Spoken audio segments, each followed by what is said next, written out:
So it's about a month or so after we started this compost pile, and I just kind of wanted to go over and show you the progress that we've had so far. Been bringing out scraps, from our kitchen pretty much every day or every other day. We fill up a bucket and I bring that out here and we dump it here. Cleaned out the chicken coop, threw all that stuff in here, and then just yard work and stuff like that. So it's been sitting here for about a month. I'm going to take and overturn it. I brought a piece of wood out here to overturn it on, just to show you guys a little better, and we'll go from there. So you can see here, this is just the stuff that we've been throwing in there. You can see, chicken coop material and scraps and green stuff on the top here. But I'm going to take and rake this all out and see what we got down underneath. So typically I don't use a board when I'm turning the compost pile, but for demonstration purposes I wanted to get some of the pile out of there to show you what was underneath. You try to do this depending on the pile, every week to 2 weeks, and if smaller piles, maybe even 3 to 7 days. All depends on what's in it and how wet it is and a lot of other conditions.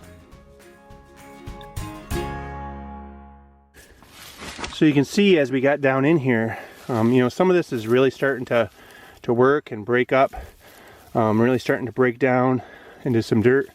And this is only after a month or so. You can see, looking pretty good down inside of here. So we'll keep, we'll turn this around, aerate this a little more, get it mixed up.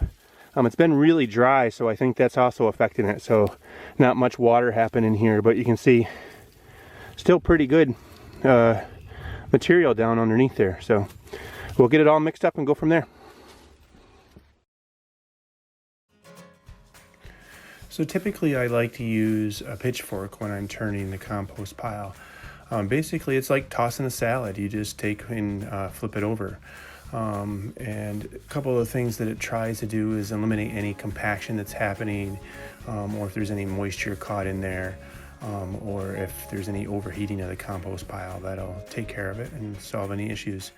Just keeps it working and going more smoothly.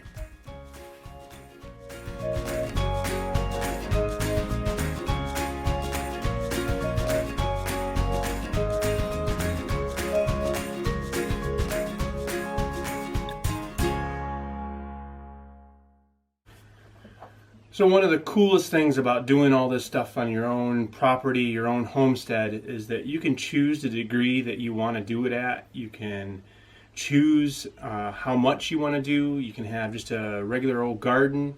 You can do composting. You can have chickens. A lot of my friends have goats. You can have any type of livestock, raise rabbits. We're going to be adding more livestock as we go along. But it's just something, that really touches home when you're providing for yourself, instead of relying on that system that's out there, right? Having a job, which is okay, but buying all your stuff, putting everything on credit cards, doing all that stuff, just so that you can have a job to pay that stuff off.